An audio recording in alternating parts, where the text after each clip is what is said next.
véritablement qu'il est victime d'un complot.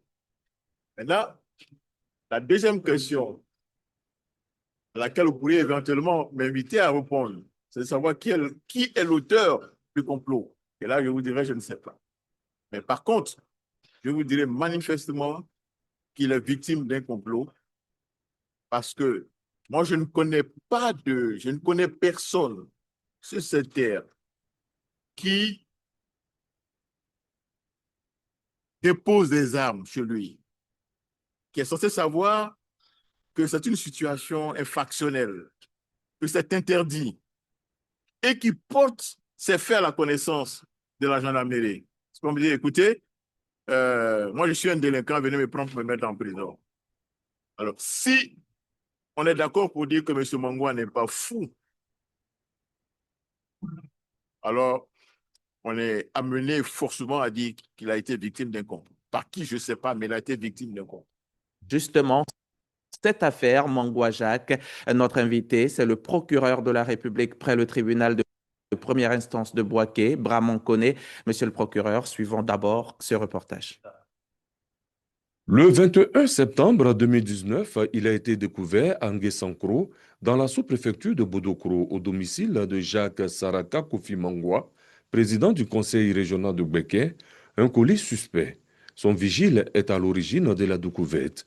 Informés, les gendarmes de Bodokro vont dans un premier temps faire un constat. Le mardi 24 septembre, le procureur de la République près le tribunal de première instance de Boaké, Kone Brahma, va se déporter sur les lieux. Avec la gendarmerie et en présence des membres de sa famille, le domicile de Jacques Mangwa sera perquisitionné. Des munitions de guerre et des machettes seront découvertes.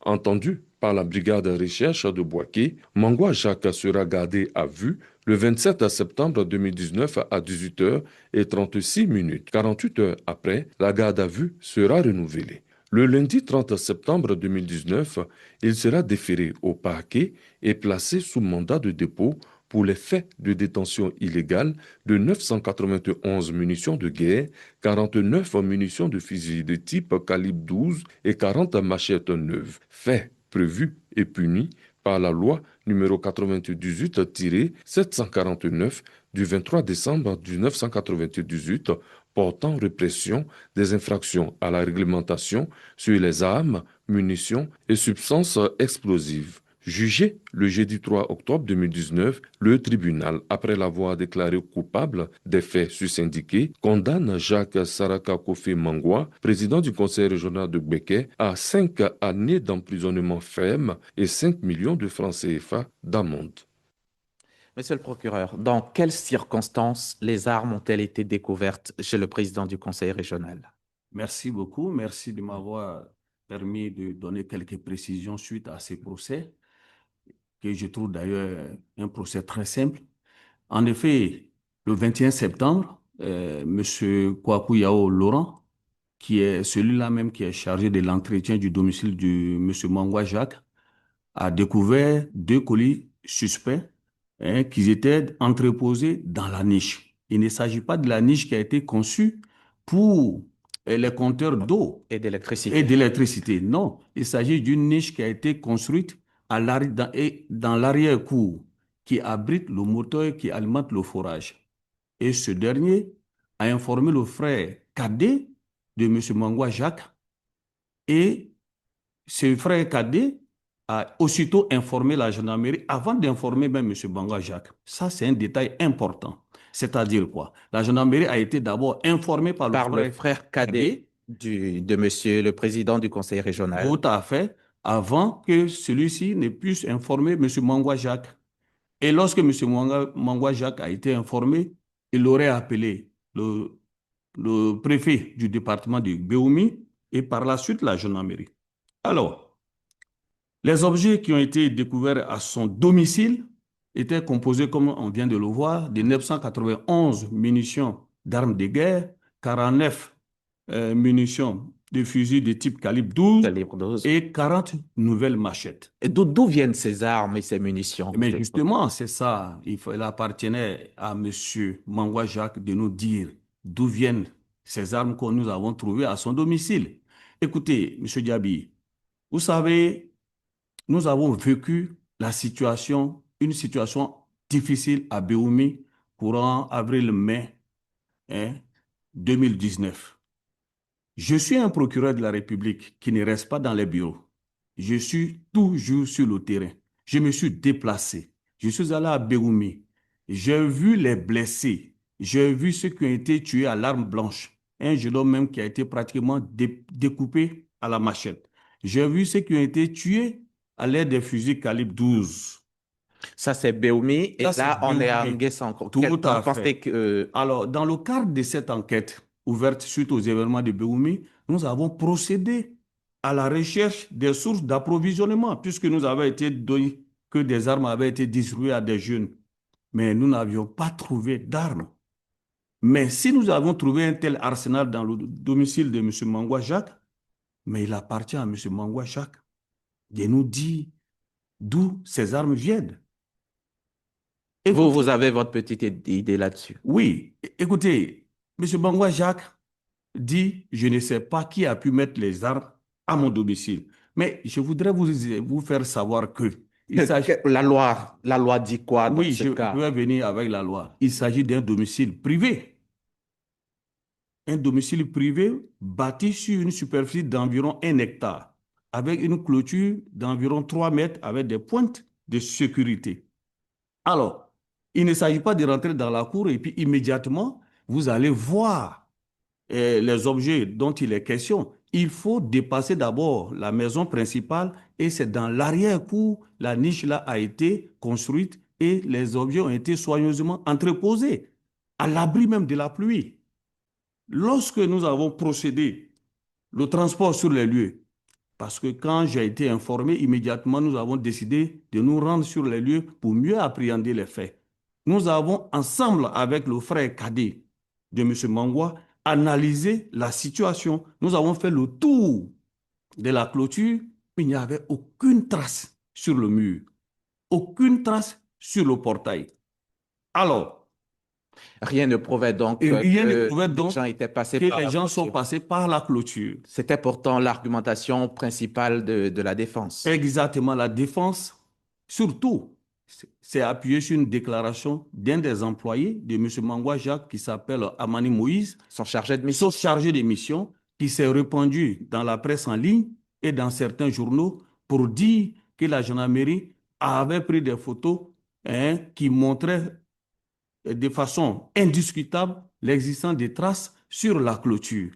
Alors, lorsque nous avons eu ces éléments en notre possession dans la presse en ligne, nous l'avons convoqué, nous l'avons entendu. Vous l'avez jugé. Nous l'avons entendu, il a reconnu avoir fait des fausses déclarations. Et nous l'avons immédiatement inculpé et il a été traduit devant le tribunal correctionnel pour répondre des faits. Parce que les déclarations qu'il a eu à tenir ont eu pour conséquence même de jeter le discrédit sur les institutions et leur fonctionnement. Ont eu des conséquences même pour saper la morale de la population. Alors il fallait donner un signal fort. Il était à la barre. Nous avons requis 6 mois d'emprisonnement ferme le concernant, mais le tribunal, après avoir écouté son avocat qui a plaidé coupable et qui a demandé qu'on puisse lui accorder des circonstances atténuantes, le tribunal est rentré en voie de condamnation et il a été condamné à 3 mois d'emprisonnement ferme. Alors, toute l'argumentation soulevée par mes contradicteurs était tombée à l'eau. Que dit la loi, monsieur le procureur? Alors, la loi de 1998, qui a été appliquée en l'espèce, il faut faire un petit rappel qu'il s'agit d'une loi qui a été votée le 23 décembre 1998. Je dis bien 98. À l'époque, le gouvernement ivoirien avait été soucieux d'endiguer le phénomène de la grande criminalité. Et l'un des facteurs qui favorisait ces fléaux sociaux, c'était la prolifération des armes de toute nature. Donc, le gouvernement, à l'époque, a fait l'état des lieux par rapport aux tests applicables en la matière. Il n'y avait seulement qu'un décret de 1925, un arrêté de 1941 et un autre arrêté de 1955, de sorte que, quelle que soit la quantité des armes trouvées en possession d'un individu qui n'a même pas une autorisation administrative, le maximum de la peine était de 12 mois d'emprisonnement ferme. Alors, l'État a décidé de légiférer en la matière, en décidant la sévérité pour tout contrevenant. Et c'est ainsi que cette loi a été votée. Il faut comprendre l'esprit et la lettre de cette loi. Donc la loi dit, toute personne qui a été trouvée en possession d'une arme, munitions, substances explosives sans autorisation administrative est passible d'une peine d'emprisonnement, est passible de poursuite et peut être condamné à une peine allant de 5 à 10 ans d'emprisonnement ferme. Mais je voudrais vous faire savoir quelque chose qui était aussi important et capital pour ce procès. Le rôle d'audience, c'est-à-dire tout ce qui devait être jugé le jeudi dernier, il y avait un autre dossier qui concernait la même qualification, c'est-à-dire détention illégale d'armes à feu sans autorisation administrative. Il s'agissait de 3 jeunes hommes qui ont commis des faits dans plusieurs autres villes de la Côte d'Ivoire et ils sont venus louer une maison à Boaké et ils ont commencé le repérage pour pouvoir sévir. Et nous travaillons avec la population, l'alerte nous a été donnée, nous avons envoyé la gendarmerie, ces jeunes gens ont été interpellés et traduits devant le tribunal. Ils ont été jugés devant M. Mangwa pour la même qualification. Ils ont été condamnés à 10 années d'emprisonnement ferme pour la même qualification avant que le dossier de M. Mangwa soit appelé.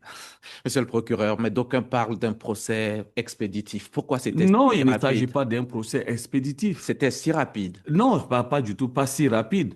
Parce que durant tout le temps de la garde à vue, il appartenait à M. Mangwa d'apporter la preuve. Vous savez, le procureur de la République, sur la base du Code de procédure pénale, a des pouvoirs qui lui permettent de choisir le mode de poursuite qui sied par rapport aux faits. Or, en l'espèce, il n'y avait rien d'autre à vérifier. Il n'y avait pas d'autre chose à vérifier durant toute la période de la garde à vue. M. Mangwa avait un seul moyen de défense, c'est-à-dire les gens sont passés par la clôture, alors que ces moyens de défense étaient déjà écroulés. Donc, nous avons jugé utile rapidement de le faire juger, de sorte que si le tribunal estime qu'il est innocent, on le libère, il va reprendre le chemin de son bureau. Alors, si nous avions ouvert l'information, encore on allait nous attaquer pour dire que M. Mangwa est en prison depuis des mois, il n'a même pas encore été jugé. Mais ce n'est pas la première affaire du genre. On se souvient de l'affaire Sultusol, par exemple, et de son dénouement surtout. Oui. C'est quoi la différence entre ces deux affaires? Mais la différence, c'est que l'affaire Sultusol, il s'agissait d'entreposage des caisses d'armes. Moi, je suis à Boaké. Nous avons vu les caisses d'armes qui ont été déportées par les militaires.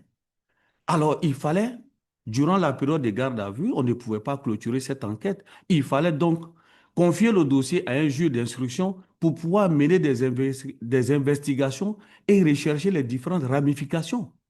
Alors, c'était une situation d'entreposage. Alors qu'ici, il s'agit de la détention, c'est une infraction matérielle. Il s'agit d'une infraction matérielle, c'est factuel. Alors donc, il faut faire la part des choses. D'accord. Beaucoup pensent même que c'est un procès politique. Non, ça n'a rien de politique. Ce n'est pas parce que M. Mangwa est un acteur politique qu'on va faire la qualification en fonction de cela. Il ne s'agit nullement d'une affaire politique. Et je voudrais encore rappeler que c'est nous qui vivons à Boaké. Et je vis avec le peuple de Boaké. Nous savons ce qui s'est passé à Boaké. Nous savons aussi ce qui s'est passé à Béoumi. C'est pour ça, et je préfère profiter de votre antenne pour rappeler encore la mise en garde, que mon parquet est résolument engagé à poursuivre toute personne, qu'elle soit homme politique, religieux, chef traditionnel, qui serait trouvé en possession d'armes ou munitions sans autorisation administrative. Et nous, le parquet n'hésitera pas du tout à interpeller la personne et la traduire devant la loi, devant le tribunal pour que la loi soit appliquée. Nul n'est au-dessus de la loi. J'estime que cette affaire, elle est tellement simple. Aujourd'hui, mes contradicteurs sont allés dans les réseaux sociaux pour aller dire ce qu'il faut. Moi, je les invite à revenir au temple du Thémis pour que, ensemble, nous puissions nourrir le droit. Justement, au temple du Thémis, la défense ne compte pas s'arrêter là. Elle entend faire appel. Quelle pourrait être la suite de cette affaire? Si c'est leur droit, c'est vraiment leur droit de relever appel. Ça permettra à la cour d'appel d'examiner à nouveau cette cause, si d'aventure le tribunal a mal jugé ou pas. Mais encore, je voudrais encore faire une autre précision. Monsieur Mangwa dit que les armes, les munitions que nous avons trouvées à son domicile avec les machettes ne l'appartiennent pas. S'il s'agissait alors d'une valise remplie d'or qu'on avait trouvée juste à côté du citronnier qui se trouve dans la cour, La loi dit que cette valise d'or lui appartient. il est présumé en être le propriétaire. C'est une simple présomption. Voilà, il est présumé en être le propriétaire. C'est ça. C'est à lui d'apporter la preuve pour dire que cette valise remplie d'or ne m'appartient pas.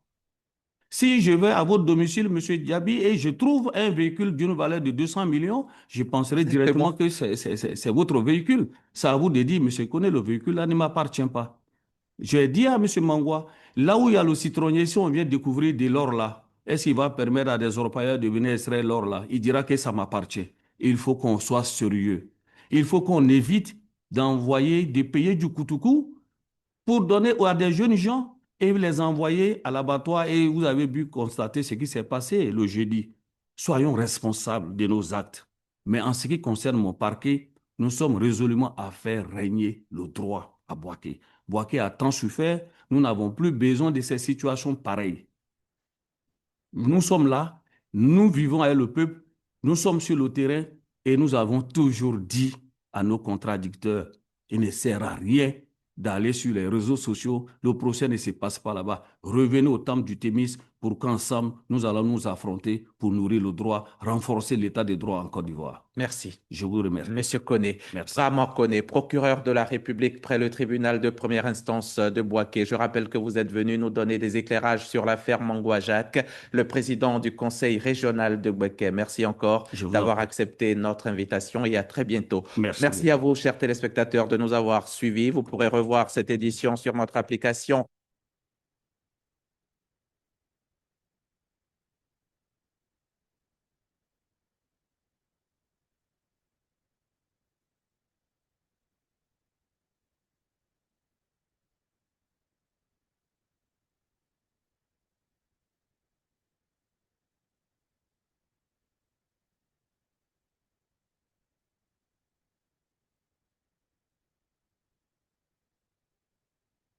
FM et 5 millions de francs CFA d'amende.